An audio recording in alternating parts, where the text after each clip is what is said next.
নমস্কার বন্ধুরা, নতুন একটি ভিডিওতে সকলকে স্বাগতম। বন্ধুরা, আজকের এই ভিডিওতে আমরা মোহনবাগানকে নিয়ে কথা বলবো এবং ইন্ডিয়ান ফুটবল রিলেটেড বেশ কিছু গুরুত্বপূর্ণ আপডেট শেয়ার করব এবং মুম্বাই, পাঞ্জাব, বেঙ্গালুরু এফসির গুরুত্বপূর্ণ ট্রান্সফার আপডেট শেয়ার করব। ভিডিওটা ইন্টারেস্টিং হবে, শেষ পর্যন্ত দেখতে থাকো। আর আমাদের এই চ্যানেলে যারা প্রথমবার এসেছো তারা অবশ্যই সাবস্ক্রাইব করে পাশের বেল আইকনটিতে অল প্রেস করে দিও। তো চলো শুরু করা যাক।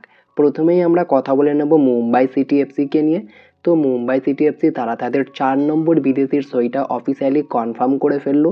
অলরেডি 3জন বিদেশির আপডেট তোমাদেরকে আগেই জানিয়েছি, তো সেই 3জন বিদেশির নাম তোমাদেরকে জানিয়ে দিই আরও একবার।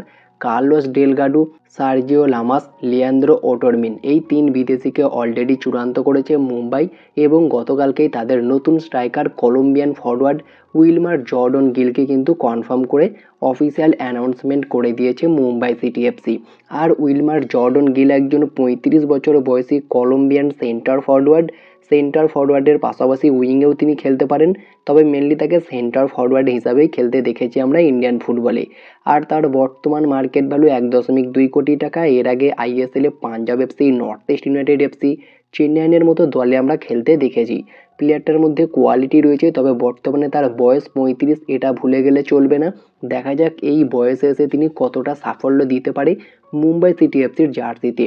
তো আপাতত মুম্বাই আপকামিং মরশুমের জন্য 4জন বিদেশি চূড়ান্ত করে ফেললো, আরও 2জন নতুন বিদেশি আসবে। দেখা যাক কোন বিদেশিকে নিয়ে আসে। আর বর্তমানে মুম্বাইয়ের কোচ কিন্তু মানোলো মার্কুয়েজ রোকা। তো তার তত্ত্বাবধানে এফসি গোয়া, হায়দ্রাবাদ এফসি কিন্তু ব্রিলিয়ান্ট খেলেছে। দেখার বিষয় এটাই হবে মুম্বাই তার আন্ডারে কেমন খেলে।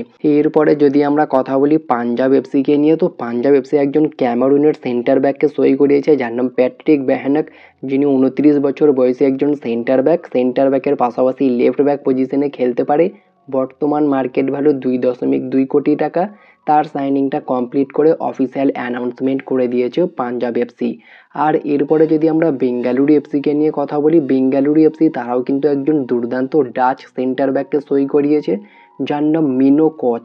আর মিনো কচ একজন 32 বছর বয়সী নেদারল্যান্ডের সেন্টার ব্যাক। বর্তমান মার্কেট ভ্যালু 2.4 কোটি টাকা। তার সাইনিংটাও বেঙ্গালুরু এফসি কমপ্লিট করে ফেলেছে। তো এবার কিন্তু দেখে মনে হচ্ছে যেন আইএসএলটা পুরনো রূপে ফিরেছে। লাস্ট ইয়ার আমরা দেখেছিলাম আইএসএল থেকে একের পর এক বিদেশি বেরিয়ে চলে যাচ্ছিলো, হয়তো লোন ডিলে নয়তো পার্মানেন্ট ডিলে, কোনো না কোনোভাবে কিন্তু বিদেশিরা ছেড়ে চলে যাচ্ছিলো ভারতীয় ফুটবল ছেড়ে। তবে এই মরশুমে আবারও একের পর এক নতুন নতুন বিদেশি কিন্তু সই করাচ্ছে দলগুলো। যে ওড়িশা এফসি পুরোপুরি শাটডাউন হয়ে গিয়েছিল, তারাও কিন্তু 2জন বিদেশি কনফার্ম করে ফেলেছে। গতকালকের ভিডিওতে জানিয়েছিলাম জর্জে আবুরজানিয়া নামে একজন প্লেয়ারকে তারা সই করাচ্ছে। জামশেদপুর এফসি থেকে স্টিফেন এজেকে সই করাচ্ছে। এবং এদিকে মুম্বাইও কিন্তু 4জন বিদেশি কনফার্ম করে ফেললো। পাঞ্জাব এফসি তারাও বিদেশি চূড়ান্ত করছে একের পর এক। তবে কেরালা ব্লাস্টার্স এফসি এখনও পর্যন্ত চুপচাপ রয়েছে, কোনো প্লেয়ারকে সই করায়নি। এরপরে যদি আমরা কথা বলি আমাদের ভারতীয় দলকে নিয়ে, তো ভারতীয় দল অলরেডি ব্রাজিলের সঙ্গে একটা ফিফা ফ্রেন্ডলি ম্যাচ খেলবে তোমরা জানো। তবে তার আগেই খবর পাওয়া যাচ্ছে নাকি 26শে সেপ্টেম্বর পানামার বিরুদ্ধেও একটা ফ্রেন্ডলি ম্যাচ খেলতে পারে আমাদের ভারতীয় দল। এমনটাই খবর বর্তমানে বেরিয়ে আসছে, যেটা প্রায় কনফার্মও হয়ে গিয়েছে। তবে কোথায় হবে সেটা এখনও চূড়ান্ত হয়নি। পরবর্তীতে চূড়ান্ত আপডেট এলে অবশ্যই তোমাদেরকে জানাবো। এরপরে যদি আমরা কথা বলি মোহনবাগানের বিদেশি স্কোয়াড কেমন হলো, তো আপাতত মোহনবাগান 6জন বিদেশি অলমোস্ট কনফার্ম করে ফেলেছে। 5জন 100% কনফার্ম। একজন বিদেশি নিয়ে টানাপোড়েন চলছিল, সেটা রবজন থাকবে নাকি নতুন কাউকে আনবে। হ্যাঁ, আমরা জানতাম যে রবজনকে ছেড়ে নতুন স্ট্রাইকার আনবে, আর সেটাই কিন্তু করে ফেলেছে মোহনবাগান বর্তমান সময়ে। লি এডউইনকে কিন্তু কনফার্ম করে ফেলেছে অলমোস্ট স্কটিশ এই সেন্টার ফরওয়ার্ড। তো আপাতত 6জন বিদেশি মোহনবাগানের চূড়ান্ত। সেই 6জন বিদেশির নাম তোমাদেরকে জানিয়ে দিই। ডিফেন্ডার হিসাবে আলবার্তো রড্রিগেজ এবং সেন্ট্রাল ডিফেন্সিভ মিডফিল্ডার হিসাবে Samir Zeljkovic, central midfielder Miguel Figueira, Dejan Rajic একজন ফরওয়ার্ড যিনি উইঙ্গার এবং সেন্টার ফরওয়ার্ডেও খেলতে পারে, অ্যাটাকিং মিডফিল্ডেও খেলে থাকেন। জেমি ম্যাকলারেন অজি ফরওয়ার্ড, তিনিও কিন্তু রয়েছেন। আর 6 নম্বর বিদেশি হিসাবে লি এডউইন, তাকে কিন্তু নতুন সই করাতে চলেছে, ডিল ডান হয়ে গিয়েছে বলেই খবর। তো Jamie Maclaren, Samir Zeljkovic, Miguel Figueira, Lee Edwin, Dejan Rajic, Alberto Rodriguez, এই 6জন বিদেশিকে নিয়েই কিন্তু মোহনবাগান আপকামিং মরশুমের জন্য তাদের নতুন বিদেশি স্কোয়াড গঠন করেছে। তবে মোহনবাগানের যেন এখনও গোলের খরা কাটেনি, ডুরান্ড কাপেই আমরা কিছুটা লক্ষ্য করেছি। হ্যাঁ, কিছু দুর্বল টিমের এগেনস্টে বেশি গোল করেছে, তবে সেখানে কোনো বিদেশিরা গোল করেনি, বিদেশি স্ট্রাইকার গোল করেনি। জেমি ম্যাকলারেন একটা গোল করেছে, বাকি সাহাল, মানবীর, সুহেল তারা কিন্তু গোল করেছে, মানে ভারতীয় প্লেয়াররাই বেশি গোল করেছে। তো সেই সব দিকে বিচার করলে আইএসএলে কিন্তু অবশ্যই মোহনবাগানের যে বিদেশি দুই forward Jamie Maclaren, D Erwin, এই দুজনের একটা দারুণ যুগলবন্দি করতে হবে, দুজনের একটা ভালো বোঝাপড়া করতে হবে, একে অপরের পরিপূরক যেন হয়। যেমনটা আমরা এর আগে দেখেছিলাম রয় কৃষ্ণা, ডেভিড উইলিয়ামসকে, দুজনেই কিন্তু ব্রিলিয়ান্ট ছিল। কোনো না কোনো ম্যাচে যে কোনো একজন ত্রাতা হয়ে উঠতো, কেউ না কেউ গোল করে ম্যাচ বের করে দিত। এরকম অনেক ম্যাচ রয়েছে, যে ম্যাচটা মোহনবাগান প্রায় হারতে বসেছিল সেই ম্যাচেও কিন্তু রয় কৃষ্ণা না হলে ডেভিড উইলিয়ামস জিতিয়ে দিয়েছে।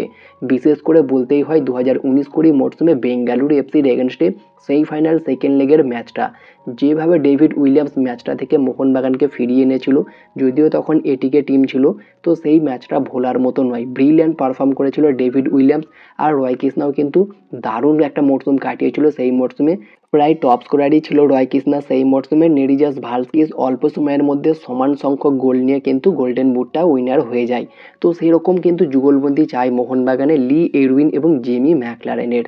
জেমি ম্যাকলারেনকে আরও ভয়ঙ্কর হয়ে উঠতে হবে, একার দক্ষতায় গোল করতে হবে, অ্যাটলিস্ট 1 থেকে 2টো প্লেয়ারকে কাটিয়ে গোল করতে হবে, যেটা আমরা রয় কৃষ্ণা, ডেভিড উইলিয়ামসদেরকে খুব ভালোভাবে করতে দেখেছিলাম। আর এই লি এরউইন কেমন হবে এখনও জানি না, আইএসএলে এসে হয়তো তিনি ভালো করতেই পারে। অনেক এমন স্ট্রাইকার আইএসএলে খেলে গিয়েছে যাদের বিদেশে সেরকম কোনো নামডাক ছিল না, কিন্তু আইএসএলে এসে দুরন্ত নজর কাড়া পারফরমেন্স করেছে। তার জলজান্ত উদাহরণ আলাদিন আজরাই। আলাদিন আজরাই যখন আসে খুব একটা নামডাক নিয়ে আসেনি, কিন্তু তার পারফরমেন্স তোমরা দেখেছো, ব্রিলিয়ান্ট, রেকর্ড ব্রেক করে দিয়েছিল আইএসএলে। তো সেই দিক থেকে তুলনা করলে জেসন কামিংস, জেমি ম্যাকলারেন তারা কিন্তু অনেক বড় নাম নিয়ে এসেছিল মোহনবাগান টিমে, তারা কিন্তু সেই নামের প্রতি সুবিচার করতে পারেনি। দিমি অনেক ভালো খেলেছে, একটা মরশুম ব্রিলিয়ান্ট গিয়েছিল তার, প্রথম কয়েকটা মরশুম তিনি ভালো খেলেছিলেন, একটা মরশুমে গোল্ডেন বলও উইনার হয়। তো যাই হোক, সেই সমস্ত নিয়ে আলোচনা করছি না। আপাতত মোহনবাগানের যে বিদেশিরা রয়েছে তাদের মধ্যে জেমি এবং এই লি এরউইন, এই দুজনকে কিন্তু একে অপরের পরিপূরক হয়ে ডেভিড এবং রয় এই জুটিটাকে ফিরিয়ে আনতে হবে এবং গোলের ঘোড়া কাটাতে হবে। এমনটা কিন্তু অবশ্যই করতে হবে, না হলে মোহনবাগান টিমটা কিন্তু অবশ্যই সাফার করবে এই মরশুমে। আর কোচকেও কিছু চেঞ্জেস করতে হবে।